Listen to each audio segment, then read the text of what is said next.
Shalom à tous et bienvenue dans nos vidéos Éclaire-moi. Marie, Mère de Dieu. Voici une expression que nous écoutons très souvent et qui interpelle la foi chrétienne. J'ai avec moi le docteur Jacques Azeglo pour nous aider à comprendre cette énigme. Shalom, pasteur. Oui, shalom, ma soeur. Comment vous allez? Bien par la grâce de Dieu. Ok, que le Seigneur vous bénisse. Amen.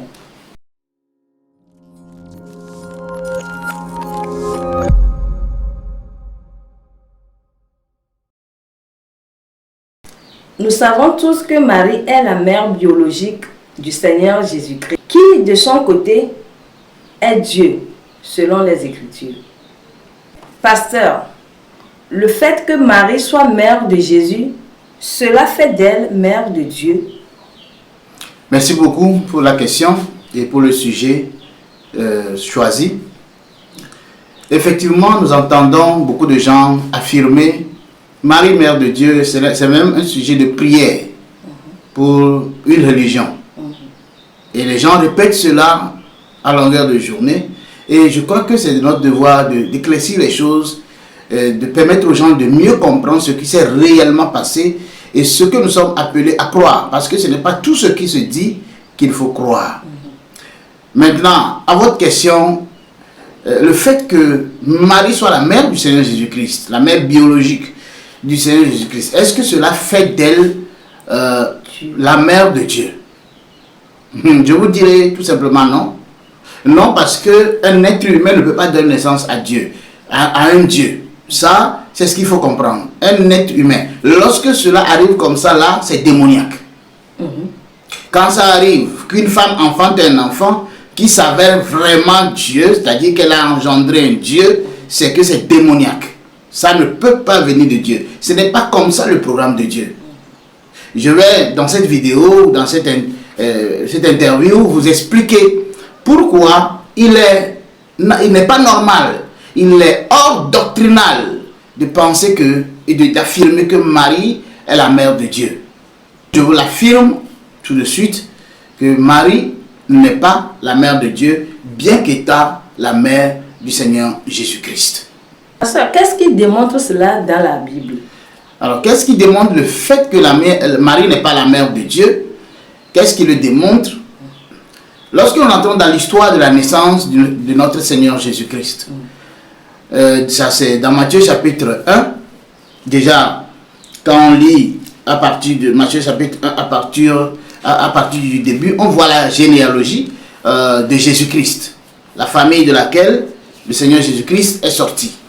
Alors, quand on descend au verset 18, la Bible déclare, voici de quelle manière arriva la naissance de Jésus-Christ. Donc, à partir du verset 18, on nous décrit comment le Seigneur Jésus-Christ est venu au monde. Comment est-ce qu'il est né. Lorsque nous disons, nous voyons dans l'histoire que Marie et Joseph étaient fiancés. Et au moment où Joseph devait faire la dot de Marie, où il devait avoir la célébration du mariage, il réalise que Marie est tombée enceinte. Et comment? La Bible nous fait comprendre qu'un ange est venu parler avec Marie et lui a dit, voici, il y a une prophétie dans le livre d'Ésaïe qui devait s'accomplir.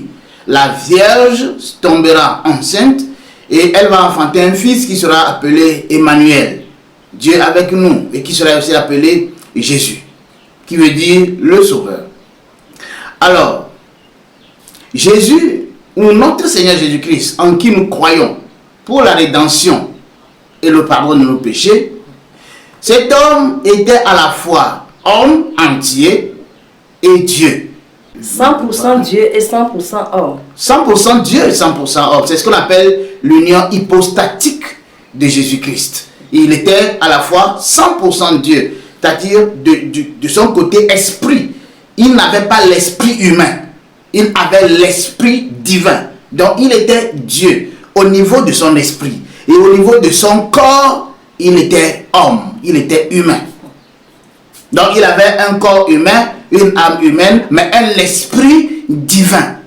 Alors, nous allons lire quelque chose. Dans Jean chapitre 16, le verset 28, il y a une déclaration importante. Juste dans ce seul verset, il y a tellement de secrets concernant la naissance et même le retour au ciel de Jésus. Des gens se posent des questions, mais ces questions-là se trouvent, les réponses de ces questions se trouvent dans ce verset. Jean chapitre 16, le verset 28, qui dit ceci: je suis sorti du Père.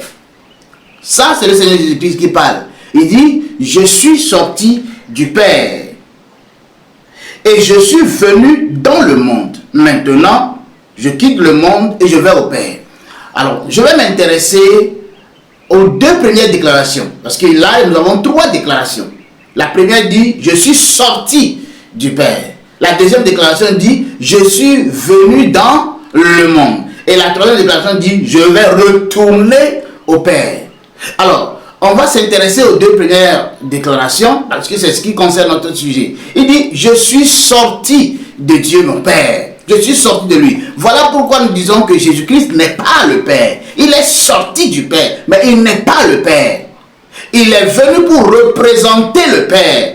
Il est l'image visible d'un papa que nous avons, mais qui est resté invisible. Ça, c'est ce que les gens doivent comprendre. Et ne pas affirmer que Jésus-Christ, parce qu'il est Dieu, alors il est Dieu le Père, que c'est le Père qui est devenu le Fils. Aucun Père ne devient Fils. Quand on est Père, on est Père. C'est un statut. Ça, c'est une parenthèse que j'ai ouverte et que je ferme maintenant. Et là, Jésus dit, je suis sorti du Père. Et deuxièmement, je suis venu dans le monde. Le fait qu'il soit sorti du Père, c'est la première partie, c'est la première naissance, on peut le dire. Quand on va dans Psaume 2, il dit, tu es mon fils, je t'ai engendré aujourd'hui. Dieu l'a engendré avant même qu'il ne tombe dans le sein de Marie. Dieu, le Père, a engendré le Seigneur Jésus-Christ avant même qu'il ne tombe dans le sein de Marie. Il l'a engendré en esprit. Il l'a engendré en esprit, puisque le Père est esprit. Puisque le Père est esprit, donc il ne peut qu'engendrer. L'être humain engendre l'être humain. Un animal engendre un animal. Un Dieu engendre un Dieu. Dieu ayant engendré Jésus-Christ, lorsque Christ était sorti de lui, il dit, je suis sorti du Père et je suis venu dans le monde. Sa venue dans le monde, c'est ça son côté humain, son côté naturel. Et c'est ce côté-là qu'il a acquis ou qu'il a hérité de la part de sa mère biologique, Marie. Voilà pourquoi Marie n'est pas mère de Dieu. Voici la raison pour laquelle Marie n'est pas mère de Dieu. Parce que le côté que Marie a engendré, ce n'était pas son côté divin, c'était son côté humain. Voilà ce que les gens doivent comprendre. Le côté divin, c'est le Père lui-même qui l'a engendré. Mais le côté humain, c'est Marie qui l'a engendré. Voilà pourquoi Marie, bien qu'étant la mère du Seigneur Jésus-Christ qui est Dieu, Marie n'est pas mère de Dieu. Voilà les parties de l'écriture que nous pouvons utiliser pour appuyer cette déclaration. C'est vrai, nous avons vu dans les écritures comment Jésus est né. Mais tirer cette conclusion, c'est méprendre ou ne pas bien comprendre ce qui s'est réellement passé. Tout se passe dans le spirituel avant d'apparaître dans le physique. Je donne un exemple clair. Nous savons que c'est Dieu qui crée les hommes. Il est le créateur. Nous savons tous que c'est Dieu qui nous a créés. Mais Dieu n'engendre pas l'être humain. Le fait que Dieu nous a créés ne fait pas de nous des enfants de Dieu. Nous sommes des créatures de Dieu. En tout cas, les êtres humains sur terre sont des créatures de Dieu. Jusqu'à ce que un homme soit engendré par Dieu. C'est lui, c'est possible. Quand on voit dans Jean chapitre 1, le verset 12 et 13, il dit à tous ceux qui l'ont reçu et à ceux qui ont cru en son nom, la parole a le pouvoir de devenir enfants de Dieu, lesquels sont nés, non de la volonté du sang. Donc pour être enfant de Dieu, le sang n'intervient pas. Or, le jour où Marie a engendré Jésus, est-ce que le sang a coulé, oui ou non? Le sang a coulé. Or, pour être né de Dieu, ça ne fait pas intervenir le sang humain. Pour être né de Dieu, ça ne fait pas intervenir le sang humain. Ce n'est ni de la volonté de l'homme, ni de la volonté de la chair, ni de la volonté du sang de l'homme, mais de la volonté de Dieu. C'est lui qui opère tout. Mais dès que le sang coule, une femme donne naissance à un enfant, et que le sang coule, l'eau et le sang sortent, ce n'est pas un Dieu qui est né, c'est un être humain qui est né. Lorsque le père a donné naissance au fils, en ce moment-là, le fils était sorti du père. Mais ça s'est produit dans les cieux. Aucun homme n'était au courant. Maintenant, étant sorti du père, il a été accompagné sur la terre. On nous dit que c'est le Saint-Esprit qui était venu. Ce n'était pas le Saint-Esprit. Non, ce n'était pas le Saint-Esprit, c'était la parole. Ce n'était pas le Saint-Esprit qui était rentré dans le ventre de Marie. Ce n'était pas le Saint-Esprit, c'était la parole. Puisque c'est Jésus qui doit être demeuré dans le ventre de Marie pendant 9 mois pour porter un corps et venir sur terre, et venir dans le monde. Ce n'était pas le Saint-Esprit qui était censé venir. Alors pourquoi pensez-vous que ce soit le Saint-Esprit qui avait entouré Marie et disparaître? Pourquoi pensez-vous que ce soit le Saint-Esprit? Lorsque nous lisons dans les Écritures, l'ange a dit, dans les versets 19 et 20, l'ange est venu dire à Marie, ou plutôt à Joseph, l'ange est venu dire à Joseph, l'enfant que porte Marie, ta femme, ne vient pas d'un homme, mais cet enfant a été conçu par la vertu du Saint-Esprit. L'enfant qu'elle a conçu vient du Saint-Esprit. Il n'a pas dit l'enfant qu'elle a conçu est le Saint-Esprit, il n'a pas dit ça. Elle dit l'enfant vient du Saint-Esprit. Autrement dit, c'est le Saint-Esprit qui a transporté. Quand le Fils est sorti du Père, quand Jésus-Christ est sorti du Père, il avait besoin d'être transporté jusqu'à Marie. Donc c'est le Saint-Esprit qui a transporté cette semence et la mettre dans le sein de Marie, de façon surnaturelle. Puisque Marie n'était pas dans le ciel. Marie n'était pas connectée avec le ciel. Donc il fallait que le ciel descende vers Marie. Il fallait que la semence soit transportée. Donc quand la Bible dit que l'enfant qui devait venir, que Marie allait enfanter, vient du Saint-Esprit, cela ne signifie pas que l'enfant est le Saint-Esprit qui était dans le sein de Marie, non. Mais cela signifie que c'est le Saint-Esprit qui a transporté la semence de Dieu qui était la parole. Parce que la Bible dit c'est la parole qui s'est faite chair. C'est la parole qui a porté une chair, un corps pour devenir un être humain sur terre. Voilà pourquoi le Seigneur Jésus-Christ était à la fois Dieu et à la fois homme. Le côté Dieu a été engendré au ciel par le Père lui-même et le côté homme a été engendré sur la terre par Marie. Voici pourquoi Marie n'est pas mère de Dieu. Alors, quel danger courent ceux qui croient que Marie est mère de Dieu? Effectivement, ceux qui croient que Marie est mère de Dieu et même font des prières dans ce sens, Marie, mère de Dieu, priez pour nous et tout le reste, ils sont vraiment en danger. Leur foi est en danger. Et c'est quoi ce danger-là? Le danger principal, c'est qu'ils sont dans le culte de personnalité. Ils sont en train d'élever un être humain qui ne mérite pas d'être élevé. La preuve, quand l'ange est venu parler à Marie, qu'est-ce que l'ange a dit? Il dit, tu as trouvé grâce. L'ange ne lui a pas dit, tu es né pour ça, tu mérites ça. En Israël entier, il n'y a que toi seul qui es vierge, il n'y a que toi qui mérites. C'est parce que l'ange lui a dit. L'ange lui a dit, Dieu t'a fait grâce. Ça veut dire quoi? Ça veut dire que ça pouvait être elle ou bien n'importe quelle autre fille. Mais c'est parce que Dieu voulait que ça soit dans la lignée de David. Et Marie était de la lignée de David. Donc Dieu est en train de chercher une lignée. Dieu est en train de rassembler un certain nombre de chromosomes, un certain nombre d'éléments dans les cellules qui vont former le corps de Jésus. Voilà pourquoi Marie a été sélectionnée. C'est pas parce qu'elle était meilleure. Elle n'était pas la seule vierge en Israël quand même. Elle n'était pas la seule jeune fille sur le point de se marier en Israël à cet instant T quand même. Donc, Marie était une fille comme n'importe quelle autre fille. La différence, c'est qu'elle était vierge au moment où elle recevait cette annonce-là. Au moment où elle était tombée de sa première grossesse, elle était encore vierge. Jusqu'à son accouchement. Mais après son accouchement, elle n'était plus vierge. Une femme ne peut pas accoucher et rester vierge. C'est impossible. Même si elle tombe enceinte en étant vierge, quand elle accouche, elle n'est plus vierge.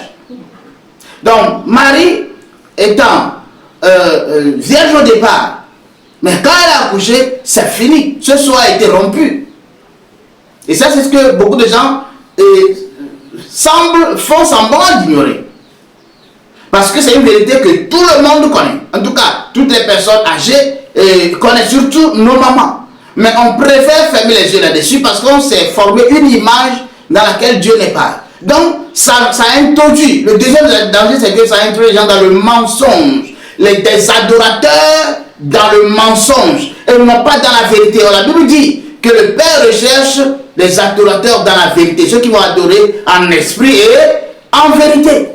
Mais lorsque on croit des faussetés, on croit des choses dans lesquelles Dieu n'est pas, des choses que Dieu n'a pas dites, des choses qui ne sont pas conformes à la pensée de Dieu, au plan de Dieu, on est dans la fausseté, on n'est pas dans la vérité. Et tant qu'on n'est pas dans la vérité, on n'est pas des adorateurs de Dieu. Même si le monde entier le fait, même si le monde entier répète la même chose, c'est du mensonge. Marie n'est pas mère de Dieu. Tout comme elle n'est pas allée au ciel comme son fils. Ça, ce sont des conceptions fausses et erronées qui conduisent les gens tout simplement dans la perdition. Qui conduisent les gens tout simplement la Bible dit, Dieu est un seul Dieu. Mais aujourd'hui, on entend les gens prier Marie. Pas aujourd'hui, ça fait très longtemps, ça fait des siècles que cette abomination est rentrée dans le christianisme, où les gens prient Marie, au point qu'on peut même la voir quelque part, et elle est apparue ici, elle est apparue. Jésus a dit, même si on vous dit que moi-même Jésus, j'ai apparu quelque part, il ne faut pas aller. Mais les gens, ils vont parce que sa mère a apparu quelque part. Quelle aberration! Quelle aberration! Il faut qu'on en parle. Si nous n'en parlons pas, nous sommes aussi coupables que ceux qui font ces pratiques-là. Notre silence nous rend coupables. Il faut que cette génération commence à comprendre comment ils ont été introduits dans le mensonge pendant très longtemps. Ce sont des pratiques et des prières et une adoration qui sont venus trouver dans la religion.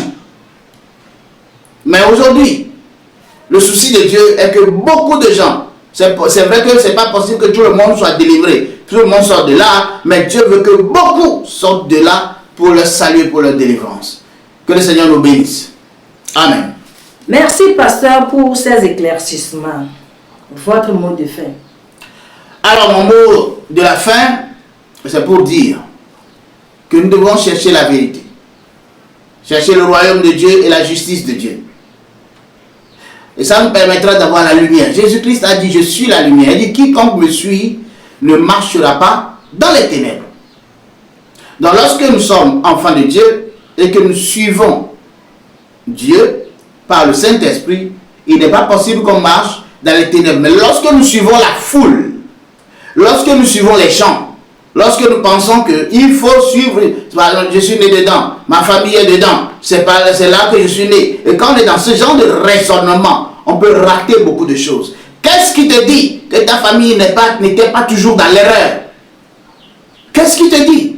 Parce que la vérité n'est que la parole de Dieu. Nous, notre rôle, c'est de vous montrer la lumière dans la parole de Dieu. Et non pas de vous montrer une religion quelconque.